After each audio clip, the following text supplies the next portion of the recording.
Let me say that we're very fortunate to have several distinguished panel members with us today. And perhaps I can introduce from this side Dr. Mihir Shah, who's a member of the National Planning Commission of India. Thank you very much, Dr. Shah, for being with us.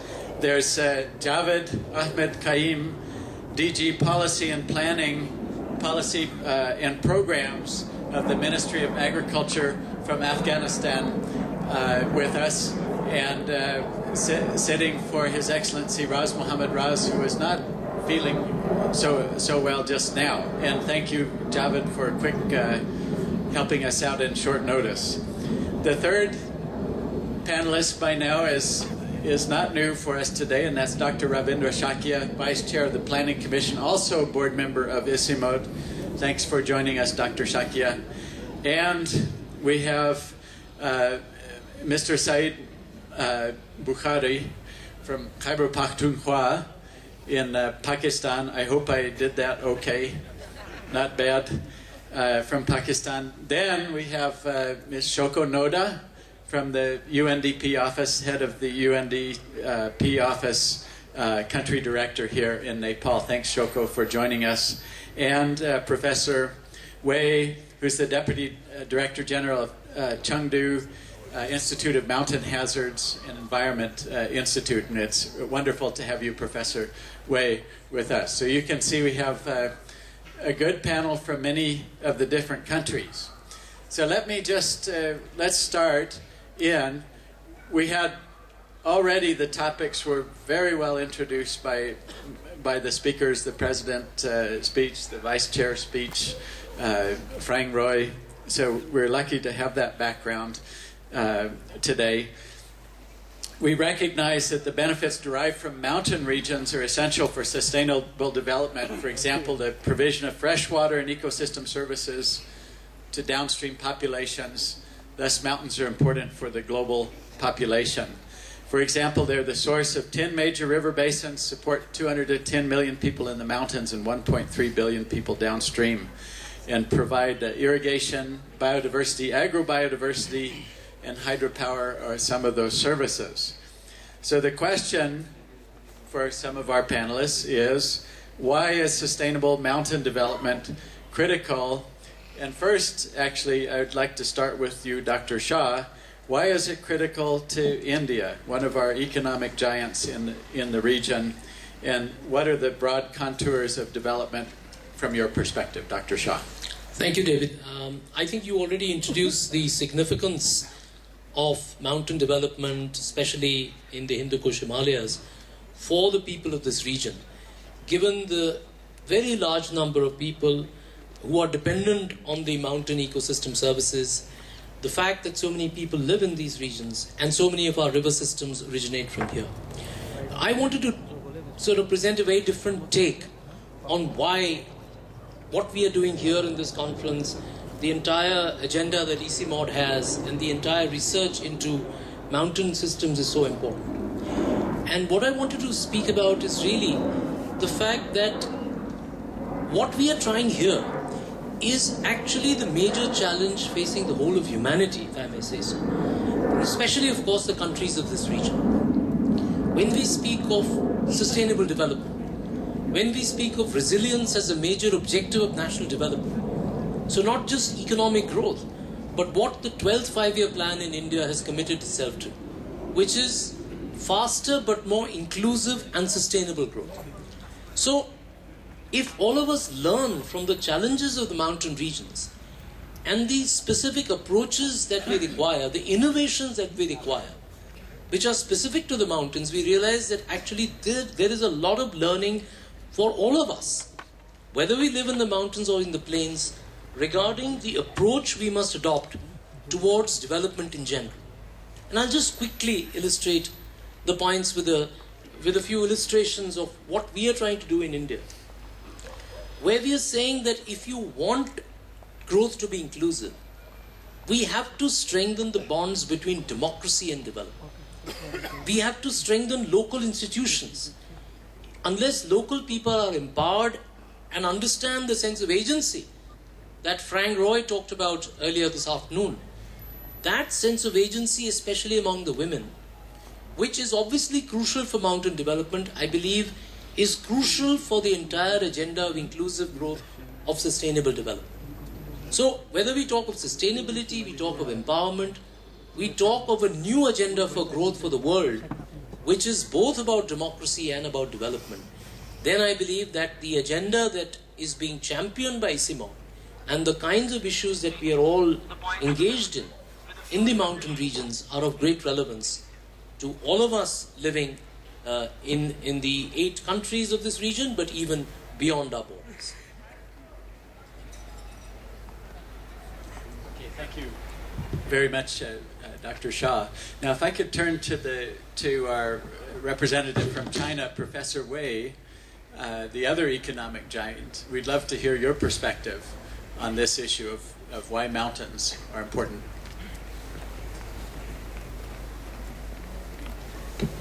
Okay, yes, thank the chair. So, yeah, this is a very good question. So it's mountain region occupies about 70% of the territory in China.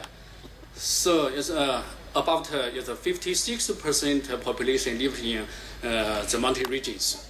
So I think it's very, very important. It's the sustainable mountain development for China. So it's China. The topography of China is consists of 3 steps. So the first step is the Tibet plateau. So it's the highest plateau in the world, and the second step is Yunnan and the Guizhou Plateau, and in the north is the Huangtu Plateau. So it's the second step. And the third step is in the east of China is consists of the lowland and the summer plain. So all the rivers in China, most of all rivers is original from the Tibetan Plateau and is balanced in the Himalayas region and the Kalakuli region. It's the last, the most largest rivers is the Yangtze River and the Yellow River. Is all come from the Tibetan Plateau.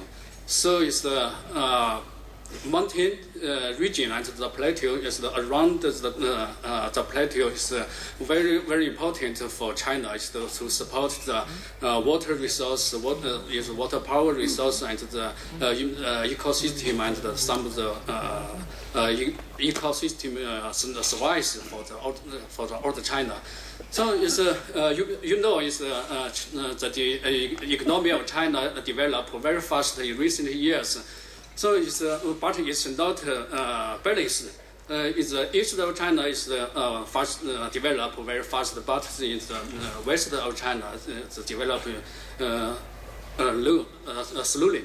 So I think it's only it's the old China, is the east part and the west part developed balanced. Is the real development. So I think it's the sustainable development in the mountain region, especially in the Tibetan Plateau and around the mountain regions, is very, very important for the developing agenda in China. Okay, thank you. Yeah. That's Professor Wei. I had a little follow-up question. Yeah. So you mentioned about, for example, the water coming from the mountains. Yeah. But do you think the people of the plains of eastern China appreciate the role of mountains in sustainable development in China? Do you think that's a well-appreciated topic? It's the mountain regions is the water power, just the water tower. So it's the supplies water. Yes, from the mountains to plains and so it's the the unbalanced development of economy. So it's the Chinese government is try to make the balanced development, and some of the economic some financial support from Eastern China to the West China. So, Okay, so there is some yeah. support to the Support. to Western China. Yeah. Could I turn to Pakistan, Yeah. to our colleague, Mr. Bukhari, who, by the way, is the Secretary of Finance in KPK.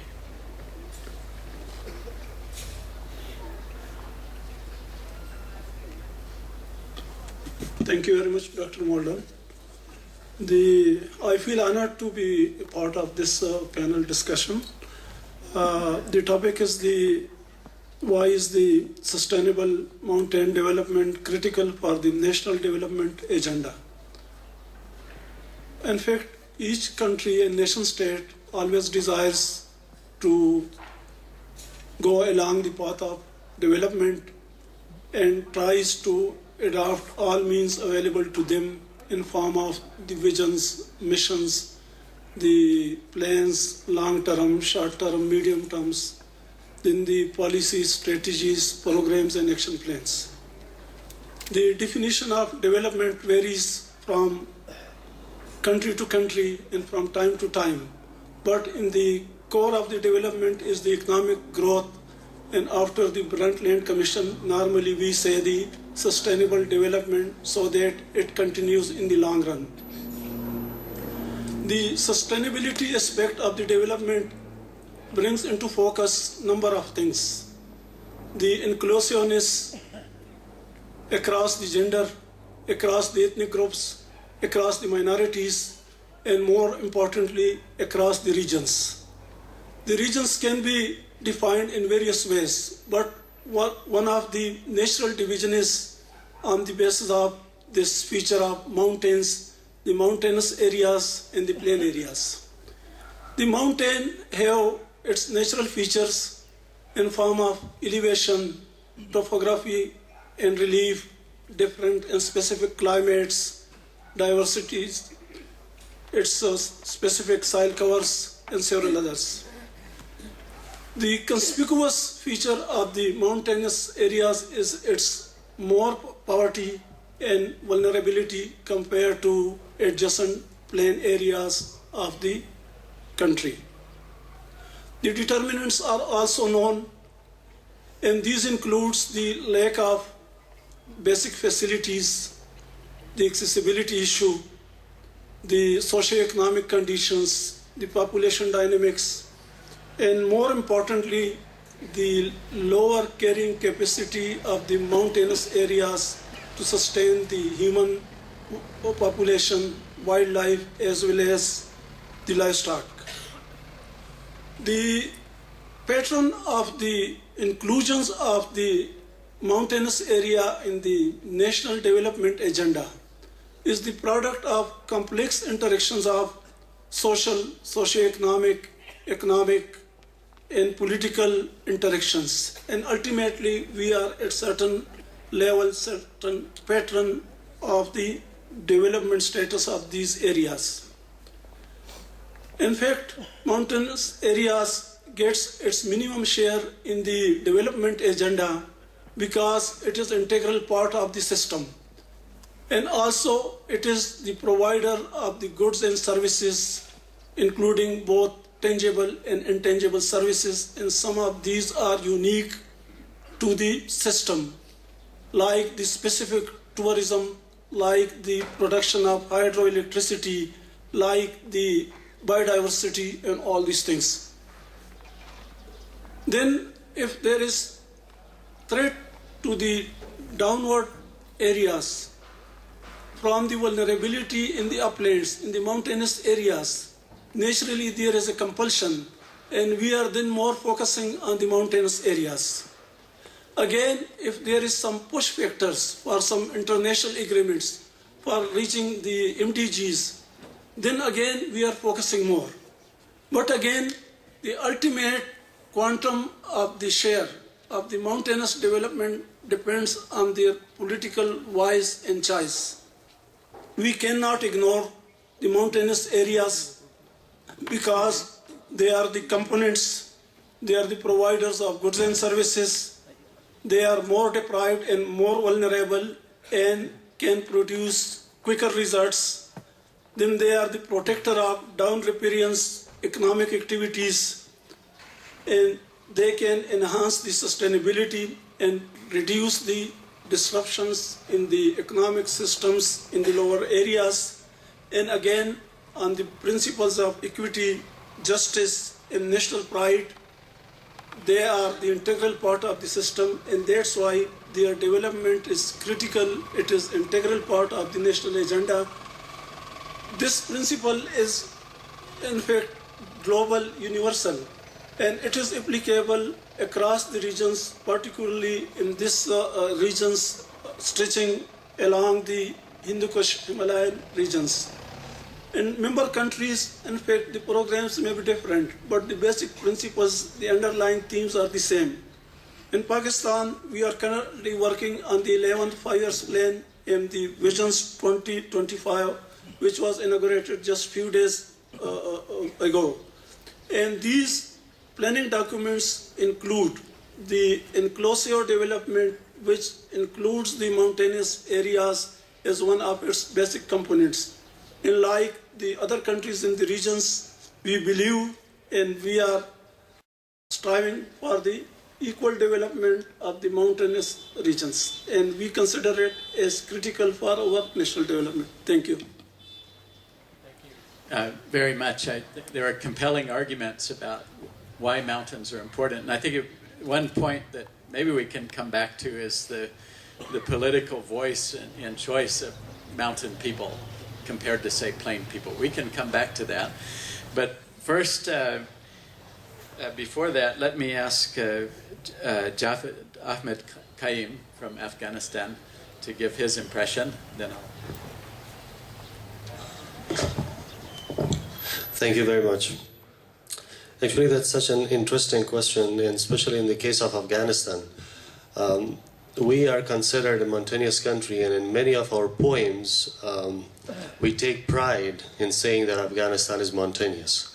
Basically, the development, and especially the sustainable development of mountains regions, is the development of Afghanistan. Let me give you some figures, actually. According to a recent land cover map, 65% territory of the country is mountainous. And out of the 65%, much of that is still a rural area. According to our surveys, around 79% of our population live in those rural areas. So when we are talking about sustainable development of our population, of our land territory, basically we are talking about the country itself. That's that important for us. In addition, we are an agricultural country, though we are mountainous. Almost 80% of the population is either directly or indirectly in touch with agriculture. And for agriculture, water is the main element. Almost all of our water resources are from these mountainous areas. So that's another fact that basically it gives us the vital element of being more engaged in mountainous areas. As a matter of fact, it does affect, as my colleagues talk about, its ecosystem, tourism, and all those other important aspects that the region and especially the mountainous areas have. But for us, there's another important aspect to that. Unfortunately, we are still living in poverty, and many of our people living in those areas are in severe condition. You may know, and I'm sure most of you know, that we are still kind of in war, in a terrible situation, and one of the reasons we believe is poverty that is causing all that. So if we really focus on our regions, on our mountainous regions, the reduction in poverty in those regions, in helping the people in those regions, we believe would help us in reduction of poverty in the country. That will, at least our trust, our belief is that will help us a lot in even reduction of the war, the problems that we have got, and so many other things. So basically for us, when we're talking about sustainable development, which should include sustainability, that's part of the environment, that's the sustainability that it should be going on, that should also be part of that. We should not destroy our ecosystem, that we should help our current generation, but we also be into consideration for our future generation. All that, we are basically talking about our country. It's not, we cannot separate our mountains from a part of us and say, no, it's that part or this part. It's basically us as a whole, as a country. So I believe that's why it is important, probably the most important for us to work there. Thank you very much. Especially pointing out that the relationship between poverty and conflict, especially in mountain regions. Dr. Shakya, would you like to add on this point on sustainable mountain development?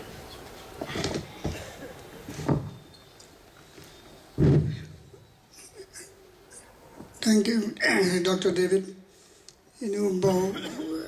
Probably why the sustainable mountain development is critical for Nepal. The reasons are probably obvious and are similar to other countries as well. The sustainable development of mountain region is critical for many reasons. For political reasons, economic reasons, social reasons, and I would say cultural reasons. I'd not like to remember, but nonetheless we have to, that whatever political change that took place in Nepal, they started from mountain region.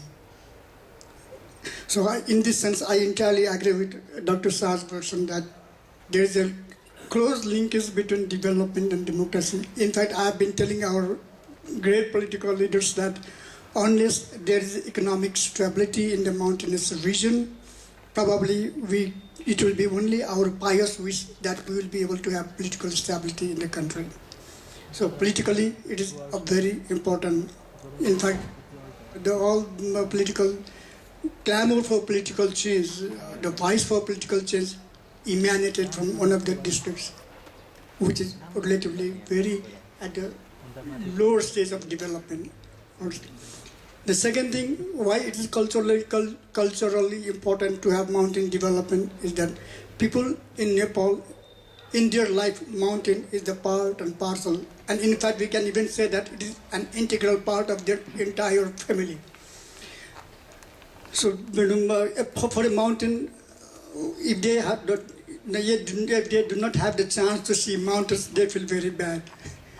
Sometimes when we had the chance to visit countries where they do not have mountains, then we feel sometimes awkward. We like to be placed in areas where we are very close to the mountain. Sometimes we even sentimentally we feel that we can hear the breathing of the mountain, and we know people in Nepal would like to see mountains bleeding. So culturally and in culturally also, most of the gods that the Hindu gods or whatever, they are found to be easily inhibiting in the top of the mountains. See, even for cultural, if we had any respect to the cultural aspect of Nepalese life, then mountains is considered to be sacrosanct. Economically also, we are very much obvious, but some of the points that I would like to bring to the notice is that these mountains are the good supplier of, first, the fresh water. And downstream Himalayas, they to a large extent depend on mountain sources of water, springs and things like that. Second, mountains are the good sources of herbs.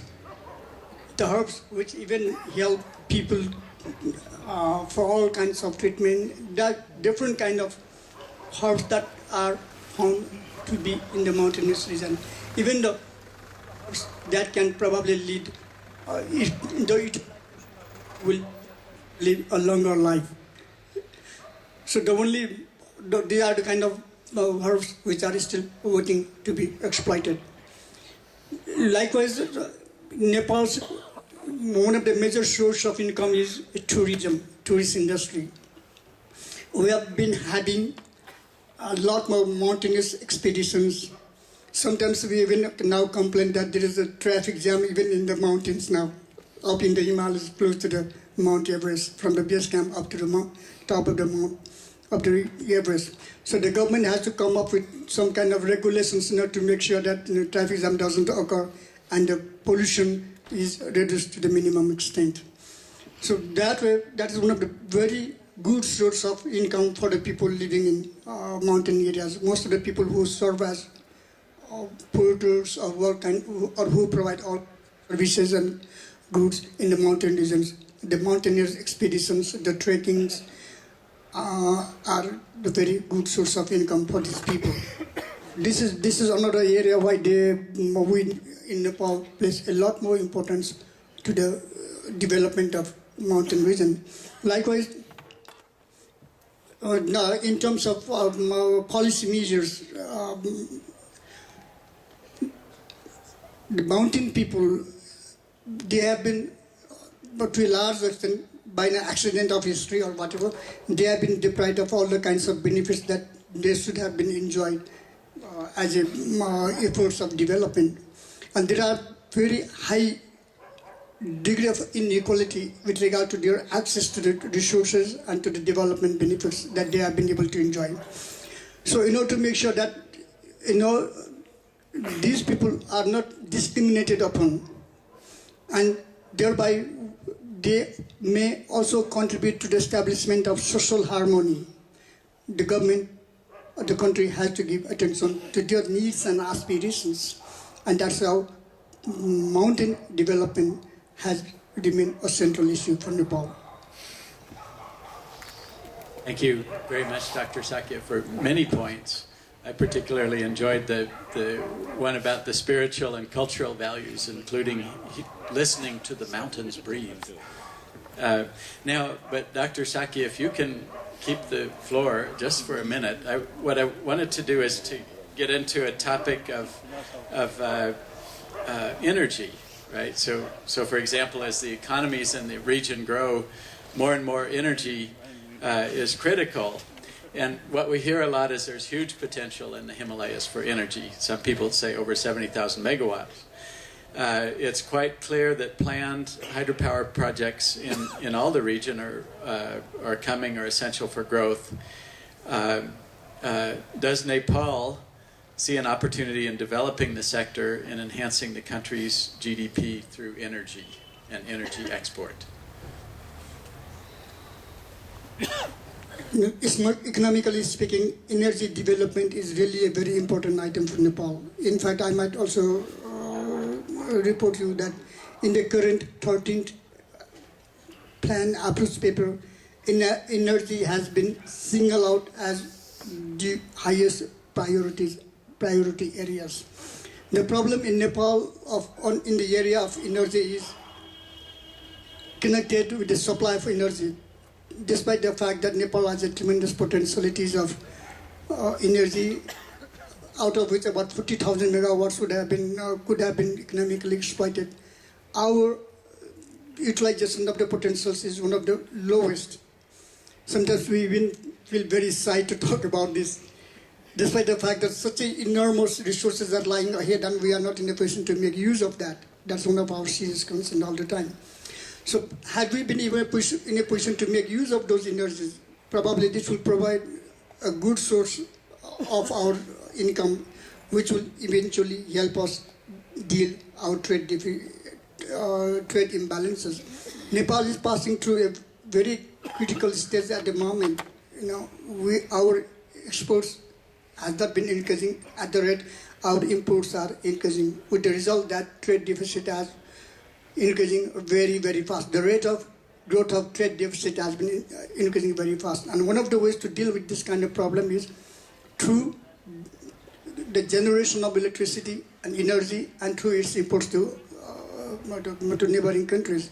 And of course, probably we might require, it's my understanding that even the neighboring states of Nepal, some of the states in India, they also are suffering from some kind of power deficiency.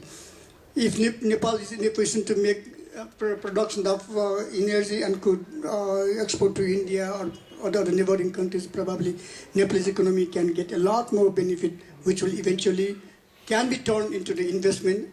And the investment, only through the increasing level of investment can we think about accelerating economic growth, which will eventually lead to the reduction of poverty and the reduction of vulnerability of the people living in the economic region, in the mountainous region. So this is a very important topic. I'm glad that Dr. David, you raised that question. Well, thank you very much for raising that question. I see Shoko Noda raising her hand. Thank you very much. Just one point. I think it's very good to look at energy from GDP growth point, but we are also talking about disparities and inaccessibility to social services. So it's also important to make sure that those people in the mountain who do not have access to national grid have access to small, for example, I think often it's hydropower. And even one bulb like this can make a huge difference in a family. Women do not need to wake up early to how do you call it, graining, and then with electricity, well, kids can do homework at night. Even very small portion of electricity and energy can really change people's life in the most remote area. So while GDP focus is great, but also we have to focus how to make access to those who are completely remote and far from national grid. Thank you. Thank you very much for that point. In fact, I have a follow-on question for Dr. Shah, and that is just what you were saying. While GDP may benefit, how do mountain communities benefit? A lot of times we hear that the benefits of hydropower go from the mountains down to the plains, and people don't get that light bulb. But maybe you have some good experiences. Yeah, I'll just start by thanking Dr. Shakya for that offer. If there is that kind of possibility of you exporting power to India, we'd be very happy. Because before I go on to your question, David, really the primary question for me is, which is there in our 12th five-year plan document, if you have a chance to look at it, that while we see all this great hydropower potential in the Himalayas, we also need to recognize the situation in the Himalayas itself. We had this major disaster in Uttarakhand recently, in one of our major Himalayan states. And we are in the process of, this national learning curve, of trying to understand what is really sustainable development for the mountain regions. And there, our attention is drawn firstly to the enormous biodiversity, the wealth that is there, which Dr. Shakya spoke about so eloquently. That wealth has to be protected. And that is where a lot of the livelihoods, the kind of question you asked, what is in it for the mountain people? I think that question can be answered. Secondly, the eco-fragility of these young Himalayan mountains. The fact that the sediment load is so high, that many of our turbines in the mountainous regions get clogged up with, the sediment that flows. So how sustainable is this kind of hydropower development has become a very big question for India. There is also the experience of seismicity in the Himalayan ranges, and there's a lot of scholarly work now of the dangers of hydropower development without recognition of the risks of seismic events, which could completely, if you don't protect the Himalaya, where are you going to get the hydropower from? So, we need to first, we shouldn't kill the goose that lays the golden egg. So we have to be very careful about that, especially, if I may end by saying, in an era of climate change, with all the kind of glacial, lake outburst events, and I must mention to all of you that after the Uttarakhand disaster, I requested a team from ICIMOD to come to the National Planning Commission in India, and it was a brilliant presentation which kept the policymakers, the highest policymakers of our country, riveted in, rapt attention for 2 hours and answering question after question of what is the future of hydropower development in the Indian Himalayan region. So I think this is not an open and shut case for India. We are really seriously thinking and rethinking, because there's no doubt, rapidly growing economy, hydropower is very important. But as I said, protection of the Himalayan systems and the Himalayan people, the fact that there are conflicts in the Himalayan region, over the construction of these projects by people who are going to be displaced by these projects. There are protest movements, and being a vibrant democracy and something we pride ourselves in, we cannot ignore what the people of these regions themselves feel about the construction of these projects. So if the jury is really out, we want to be very calibrated in our approach. We want to look for alternatives which are less destructive, which actually take into account the specific eco-fragilities of the region, and then take the step forward in hydropower development.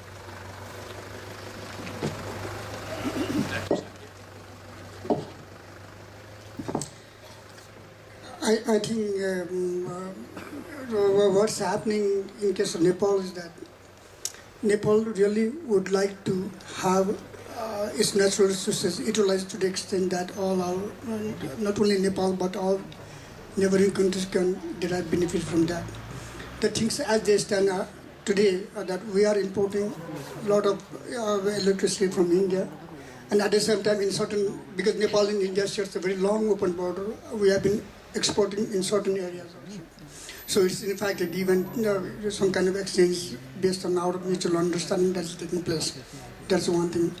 And the second thing is that I would like to tell you the kind of experiences that I have had when I was walking up in the mountains. It was in Gorkha. I was walking up in the mountains with my porters carrying a huge package in his back.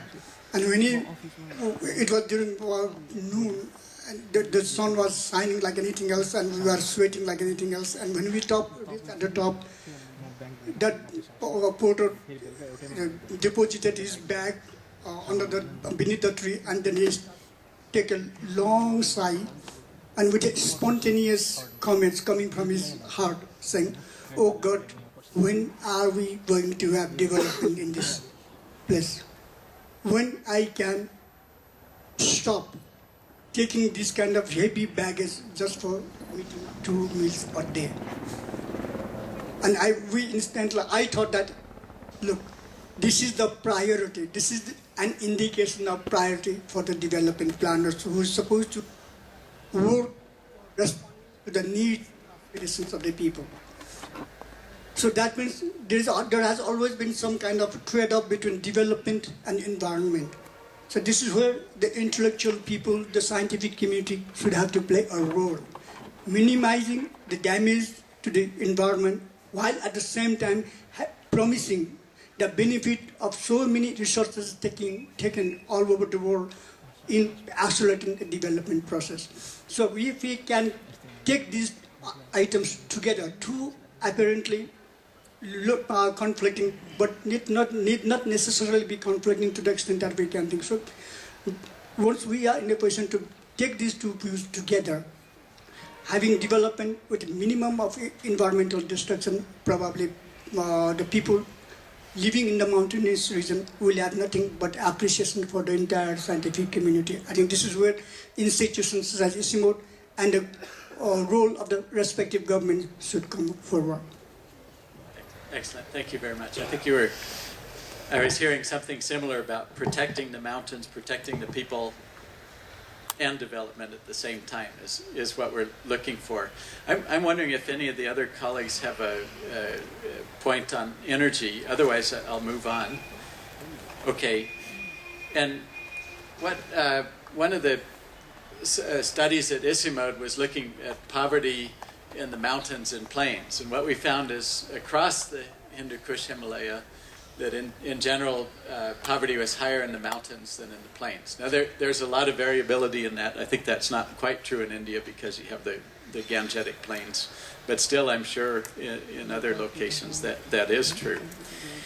Now, and I'm kind of thinking about, say, China and Pakistan and India, where there's, you really do have these mountain areas and huge plain areas.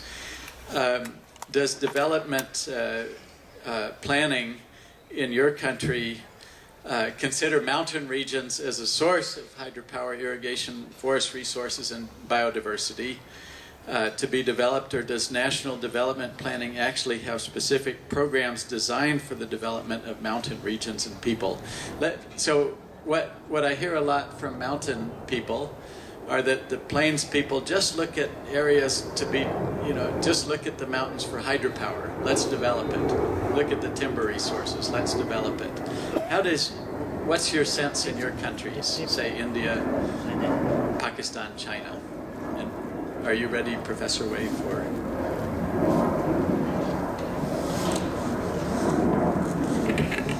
Okay, so it's in present it's the people living in the mountain regions. It's poor than people living in the plain. So in China also is the people living in East China is richer than the people in the West China, because it's the West China occupied by the mountain regions. So yes, but in fact it's not is the only get the resources from the mountain regions. The government is pay more attention to balance the development in the mountain regions and is the play regions. In China, the government make a very great plan is to balance the economic development in the south, in the east and west. It's the plan is the Western China development. So it's the strategic task of the plan is is following. It's the first one is develop the education and the science and the technology in the mountain regions. So in China, we have very famous cities. Yes, give a man a fish. Yes, you can feed the man one day. Yes, but you teach him yes how to fishing. Yes, you can feed him yes a lifetime.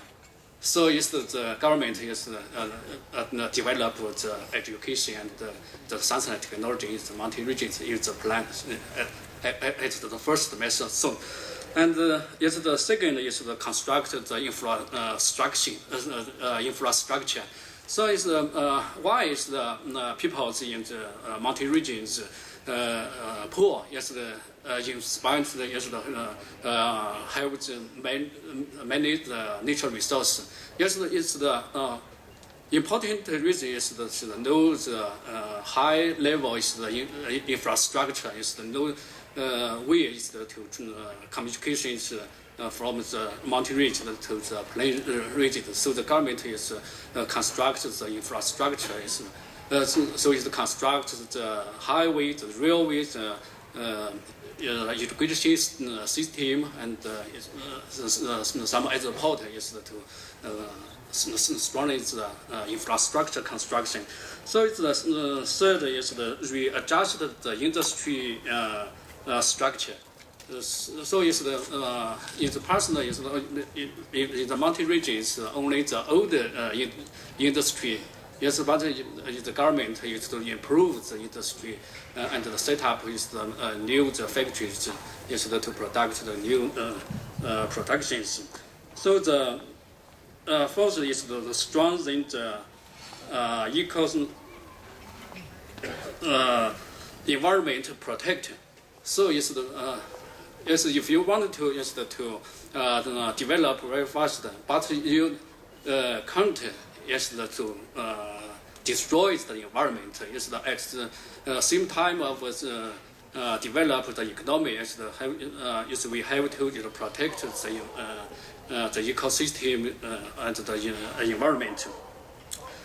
So it's the fifth is the urbanization construction. So it's you know it's the village is the distributed the mountains is the foot of the mountains and the top of mountains all many people. So it's very difficult to develop the good economy and the setup is some of the factories in the mountain regions. So the government is to strengthen the urbanizations is to it's possible is to develop the economy in the mountain regions. So it's the last one is very, very important, is to mitigate the disasters. Yes, you know, in the mountain regions, it's mainly the mountain disasters, such as the landslide, the debris flow, the flash flood, is the avalanche. So it's yes, maybe you develop very fast, but it's the a disaster is occurred. Yes, maybe you the disaster can make you return to poverty. So is the government is mitigate the disaster in the mountain regions. So I think yes, so is the government is to help the mountain regions to develop. Yes, not only the yes get the resources from the mountain regions. Okay. The government indeed has many programs to develop mountain regions. Now I'd like to turn again to Mihir Shah.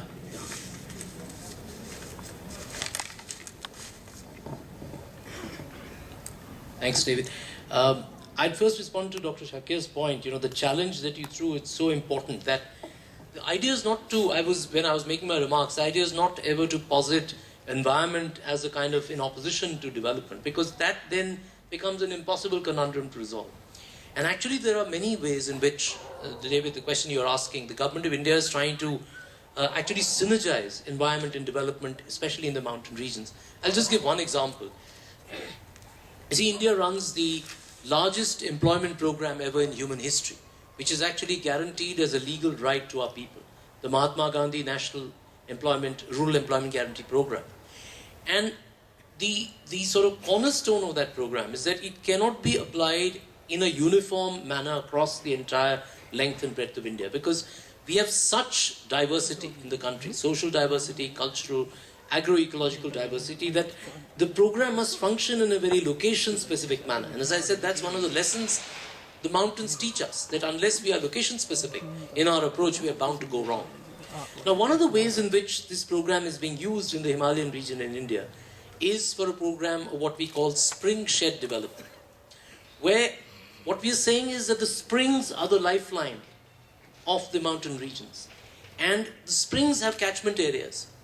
And development of a certain kind has led to the destruction of these catchments. So a revival of the catchment areas, following a watershed approach, which actually leads to a revival of the springs, a lifeline source of water for the Himalayan mountain people. That is now a major program and a very successful program run in many of our states. And so we find an example of how ecology and development can happen together, based on large resources provided by the government in power. That is one example. But there are other drivers of change. As you'd recognize, markets are a very important driver of change. Now there again, a lot of people, and perhaps correctly so, see a lot of danger in the way mountain people are drawn into the sort of interface with the market. But what we are trying to fashion in India is a manner in which people can use the market to their advantage. And that is through what we are calling the large national rural livelihoods mission that we have started, which is based on one hand, the agency of women. The women's self-help groups, which are savings groups and thrift and credit groups, are also ways in which thousands of these people come together and actually interface with the market. The market punishes you if you're an isolated small producer. But if you're a large corporate entity of the poor, so we have large groups, federations as we call them, of these women who go to the marketplace with unique products, the kinds that Dr. Shakya was talking about, the unique wealth of the mountains. If that can be marketed in imaginative ways through powerful economic entities of poor women, then that turns the market into an agent of empowerment and change. And finally, David, to the point you made about the voice, and that requires major democratic deepening. And we are doing that through what we call our whole system of democratic local governance, the Panchayati Raj system in India, where it becomes a way in which people in these regions which have traditionally got excluded from the development process find a way in which they can have a voice in the democratic process. And that's through powerful institutions. It can't be, the voice cannot be imposed from above or from the outside. The voice must organically grow from the mountains themselves. And it's a slow process, undoubtedly, it takes time. But democracy has taken such deep roots in India that this time is available for the people of the mountains to actually come together.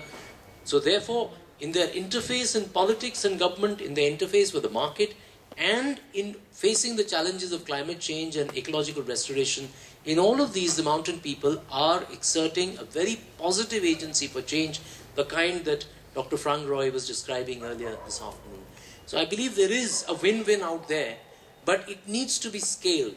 It cannot remain right now as it is in isolation, in small pockets of change across the Indian Himalayas. I think this offers a great possibility, if taken to scale across the countries of this mountainous region, that we can have inclusive development and sustainable development for the mountain people.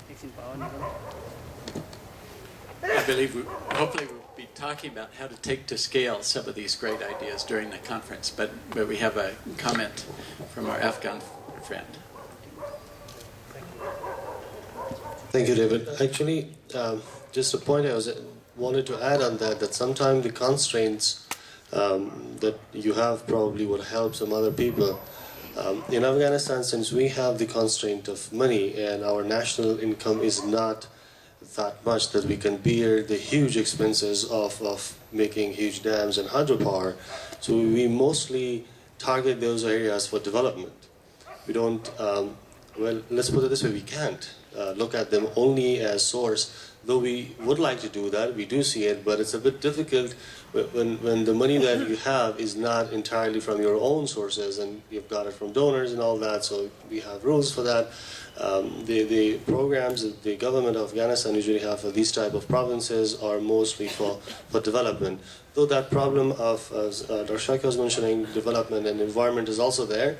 One of the issues probably would have is that we do not have programs as big designed, though we are across the Hindu Kush and all that, designed for the entire that area, probably for certain parts of that, but mostly the programs are targeted for the development of the area rather than using the resources there from them. Thank you. Are there any other comments about this topic of mountains and plains? Otherwise, what I'd like to do is look at another issue, and that's accessibility. The inaccessibility constrains mountain communities severely, affecting their links to markets, which was talked about, for enterprise development, for employment generation. So focus on connectivity, for example, air and roads, is very important in this regard. And actually, I'd like to turn back to you, Javed, and ask what kind of programs do you have that are designed for the government to ensure growth of local economy and linkage to markets? Thank you. Actually, as I said before as well, we do have certain programs targeted for these areas. Actually, most of our programs are in the Hindu Kush areas, as most part of our country is mountainous, as I said before. For example, in one of our provinces, we call it Bamiyan, which is actually in the center there, in the core. Recently, there's been a big contract for the airport. The airport is under construction, and hopefully at the end of this year, it was targeted, we will have an airport there, so then we will not need to go through these all-terrain and disturbing ways, which are mostly closed during the winter. From now on, we can go there even from capital. That is targeted there. In addition to that, as I said before, agriculture is the main source of income for them. So Ministry of Agriculture has got certain programs. One of our programs is called RMLSP, that's the Rural Microfinance and Livestock Support Program. That provides livestock for free on one side and microfinance. Money, because poverty is a problem there. The program provides from $400 to $4,000 as microfinance as a lending, then as a system, and so far there has been almost around 3,166 loans provided to the people around this area. Another program is called EVES. It's the Enhanced Agriculture Value Chain for Sustainable Livelihood. What they usually do is to work on the entire value chain of the agricultural products. In many of these areas that are part of the Hindu Kush, like Bamiyan, Badakhshan, and those areas, they grow either potato or onion. One of the issues we had that they had to sell it for very low price. So this program, what it did, it built many zero-energy cold storages. Around 255 were built and around 300 or more in the plan to be built. That helped them a lot to store their potatoes and sell them with good prices later on. Another program we call it is the ASPR, it's Agricultural Support for Peace and Reintegration. As I said before, poverty is one of the issues that we think is part of the insurgency and all those problems we have. So in order to encourage them to be part of the government, to be part of the employment, to have a life there, this program helps the ex-combatants to come back and provide them guaranteed work there. It has been quite successful. These people work specifically in the agricultural sector, in forestry, and all these type of activities. In addition to Ministry of Agriculture, there have been other ministries that specifically target these areas. Some of mobile hospitals have been built because of the issue of the way and the terrain.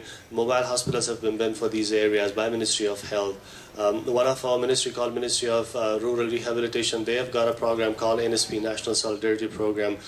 Though that program is nationwide, but specifically for these areas, they were providing loans in kind of small projects, either for electricity or kind of bridge that they wanted. So there are here and there projects that are targeting Hindu Kush and Himalayan areas for employment and income generating activities.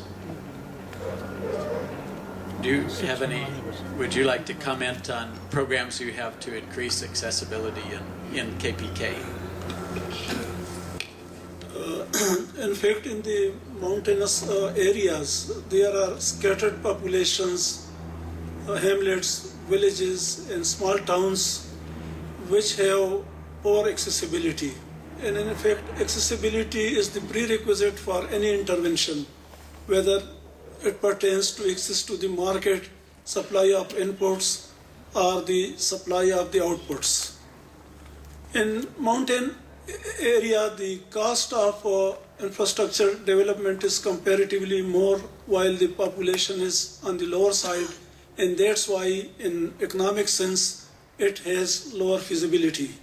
But in any case, if there is a focus, there is a priority for the mountainous development, the accessibility has to be improved. In this connection, in Pakistan, there is a program of rural access roads which has been continuously funded, and the network of roads in mountainous and rural areas has increased substantially. Even for any intervention like the hydro power generation, if there is no connectivity, then it becomes almost unfeasible to develop any project for connectivity with the national grid.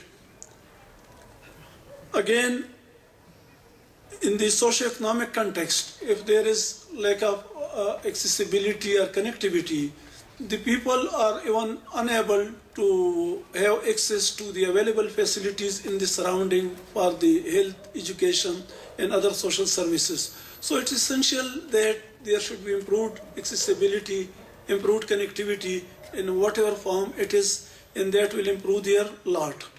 Thank you. Much. Let's move to another topic. I mean, we've heard a lot about various programs in mountain regions. On the other hand, we have a very high rate of migration. I think that see right across the Hindu Kush Himalayan belt, perhaps with some exceptions. But one wonders, do people migrate because the government programs are failing, or what's the cause of so much migration in mountain regions? And I'll just open whoever wants to deal with that question first about migration, or any thoughts about migration, please. Okay.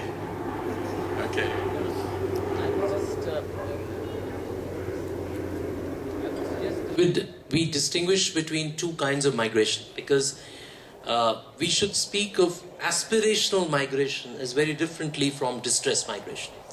And I think we are not trying to curb migration at all. In fact, that's one of the dynamics of economic development, and we would like to encourage that as far as possible.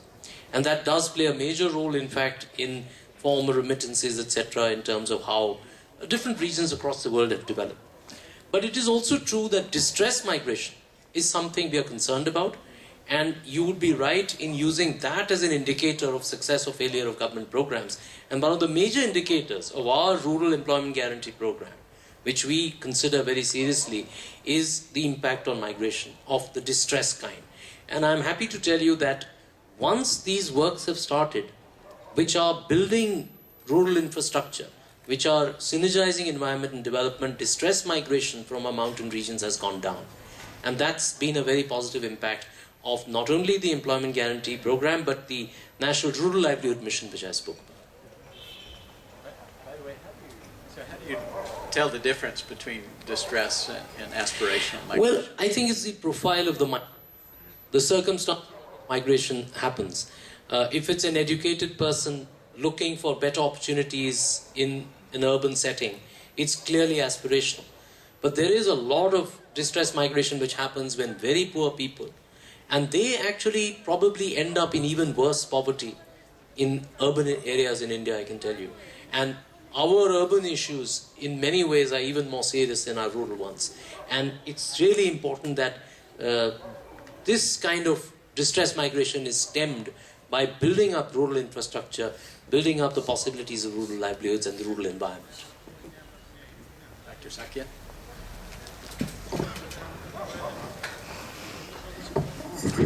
I just wanted to take note of 2 points. First, we talked about earlier on energy. I think I should also mention here that because as our distinguished colleague from Afghanistan is saying, and that's also true for Nepal, investment in hydropower development is quite prohibitive and sometimes beyond the capacity of the national economy.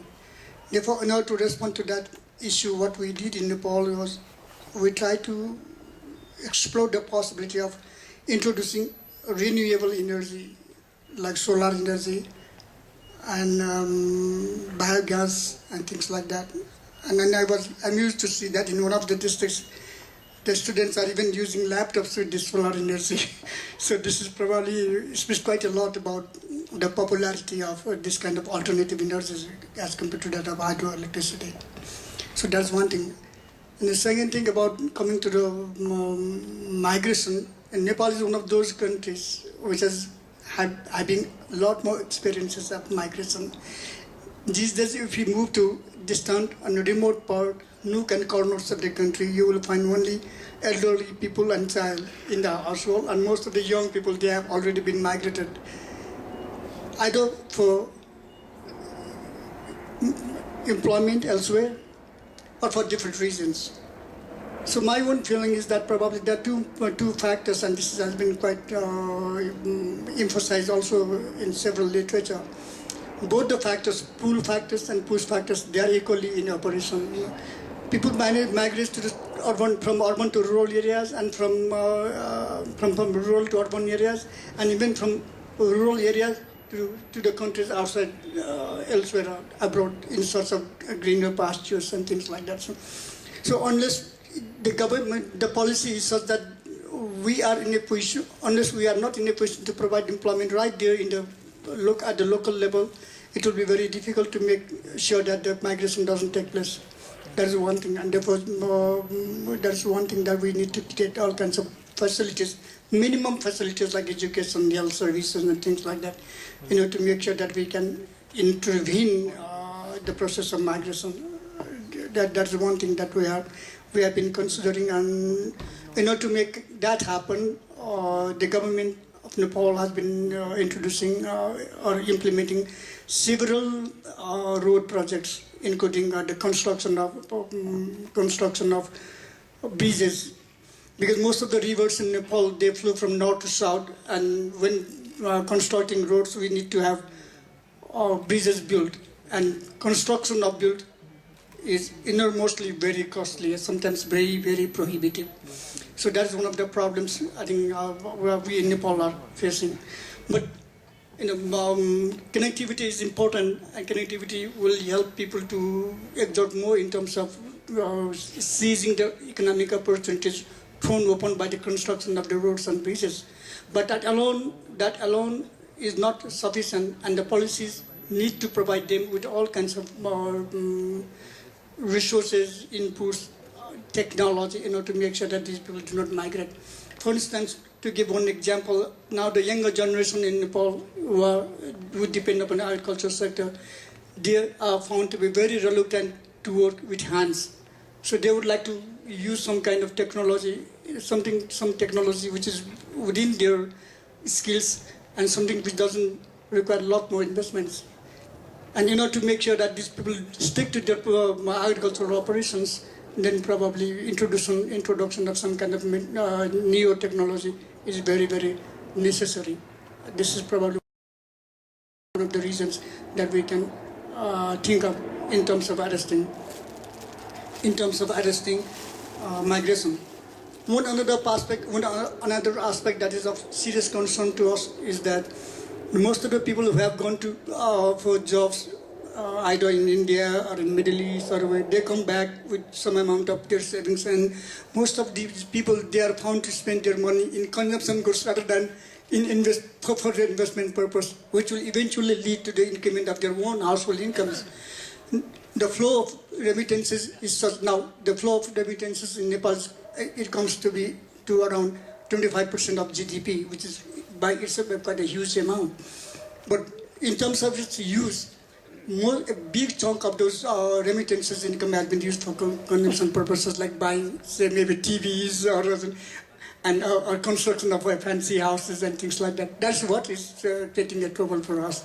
So probably the government is very serious and seriously concerned on how to ensure that the resources earned from remittances be diverted for investment purposes rather than for consumption purposes. Yes, sir, Mr. Human migration, both intra-country and inter-country, is a historical process and has been taking place for various reasons, including the economic gradient of job and wages markets. In fact, it's not totally dependent on the government interventions or development interventions in the mountainous areas, but in a way it is related with these interventions. If the government interventions in mountainous areas is effective in enhancing the job and wage markets in those areas through mountainous agriculture improvements, sustainable management of forest and range areas, the hydro power schemes, the non-consumptive use through tourism development, prudent use of minerals, and development of off-farm income sources like the cottage industries and the handicrafts, then the retention capacity of these areas is enhanced and people are just living there for longer periods and earning their bread and butter from the same area. But if the carrying capacity is exhausted because of the demographic factors, or because there is a reduction in the carrying capacity because of the climate change and ecological deterioration, then the people will have no option but to leave the area. And this appears in the form of migration and exodus. And again, this may be a temporary sort of migration or a permanent one. If it is a temporary one, like seeking jobs on seasonal or periodic basis in urban centers or abroad, then they are earning money which is back invested in the capital scarce mountainous areas, and that helps in the economic development of those areas in the long run. But if it is a permanent exodus, then it creates another sort of scenario. But in any case, migration is a natural phenomenon, and it depends on the retention carrying capacity of the mountainous areas. If that is increased, the area will be in a position to retain its population. Otherwise, that is then unavoidable. Thank you. Did Professor Wei. So I think as the migration is for the poverty alleviation is effective. I support the migration. It's the in the human history is the migration is from in the ancient. Ancient is China is to European the Silk route. So it promotes the economic exchange and the culture exchange. Yeah, but now, yes, I think is the migration is from is one country to another country is to can exchange some the culture and the technology and from the mountain regions and to the plain regions. Yes, also is can exchange is the culture and the technology.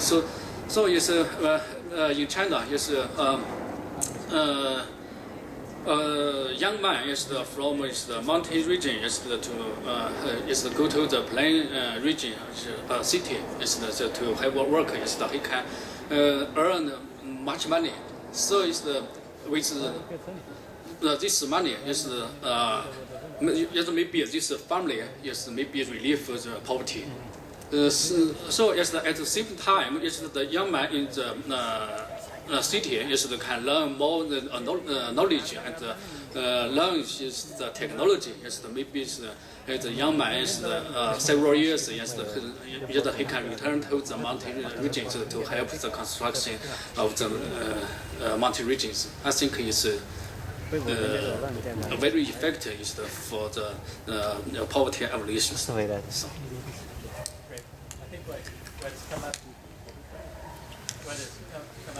I mean, a few times is, whether this migration is a good thing or bad thing. Certainly there, on the positive side, the remittances could be positive, not necessarily, and then the skills that are brought back. But it's certainly an issue that is happening in mountain regions, something that I'm hoping will be explored in the various sessions.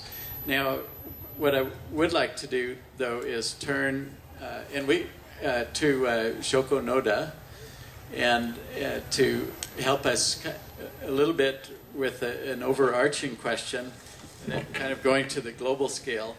For the UN, and in particular your organization, UNDP, realizing the future we want, or the post-2015 development agenda, is now a global initiative that we hear more and more about. In this context, how important is sustainable mountain development if we really want to realize the future we want? Please. Thank you, David.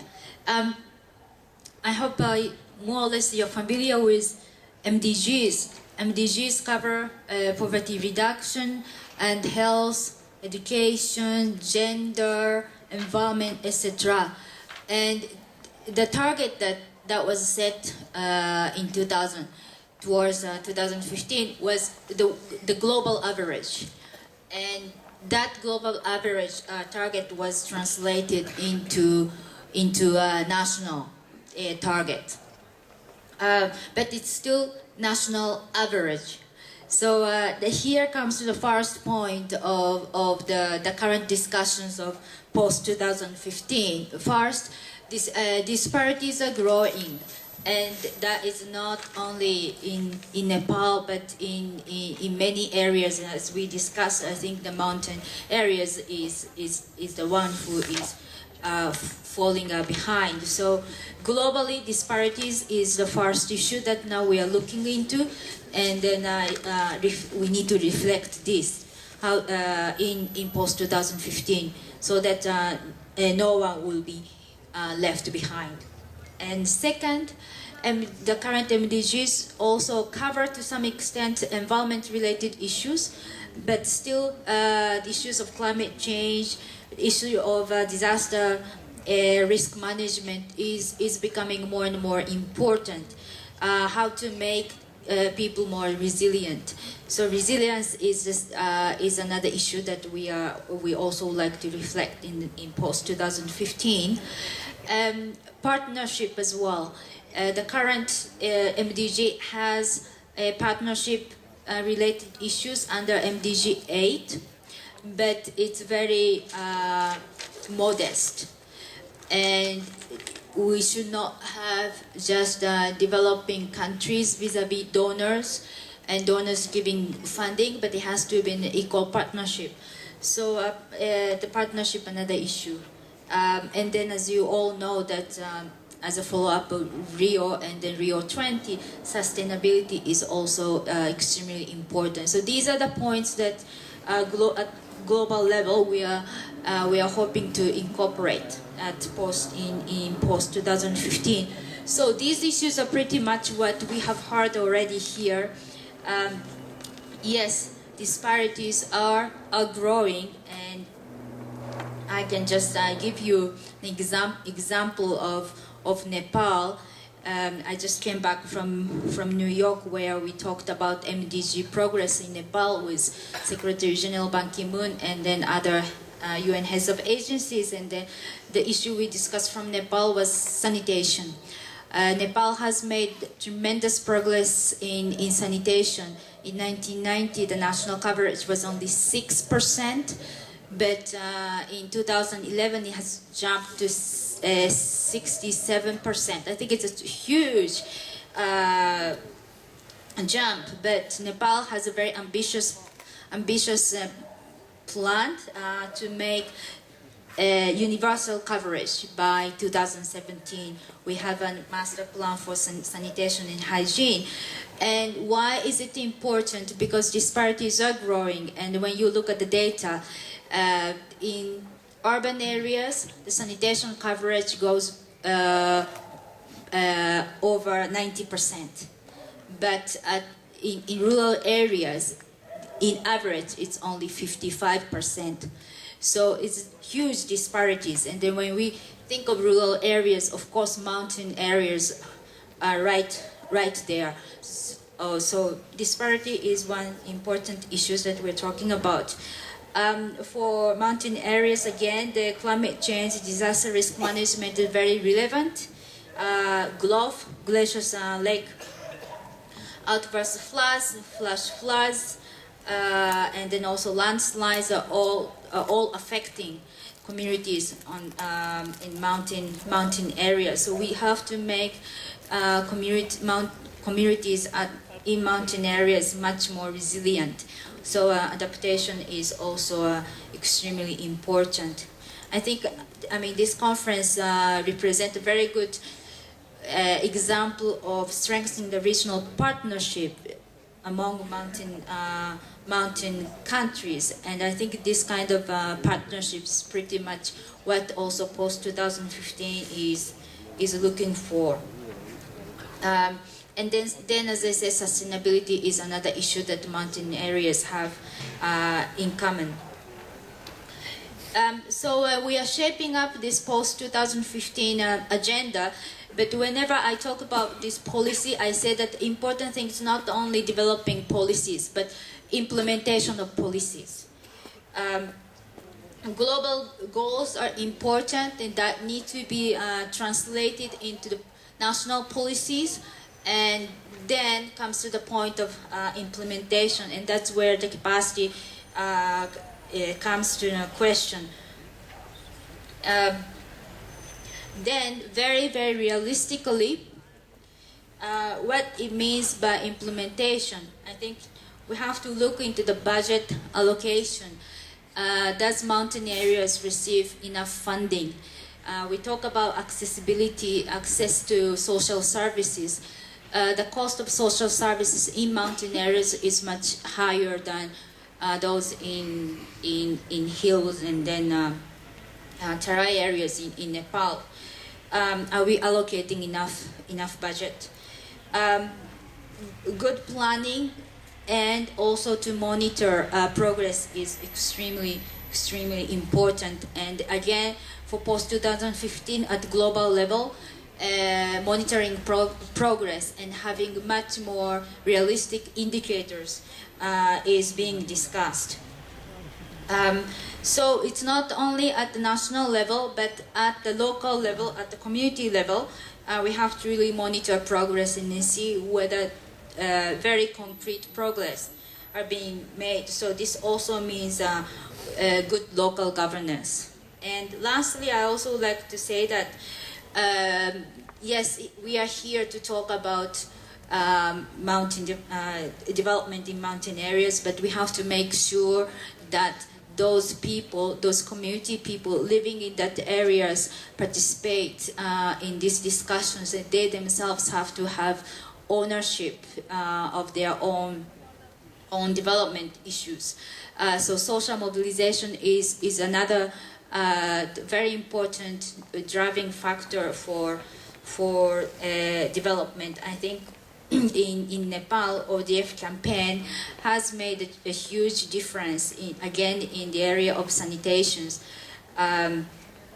So we have to make sure that the participation of communities is maximized for their own participation. And I think we have to make development people and community centered. Thank you. Thank you very much, Shoko, kind of giving us some insights on this post-2015 development process.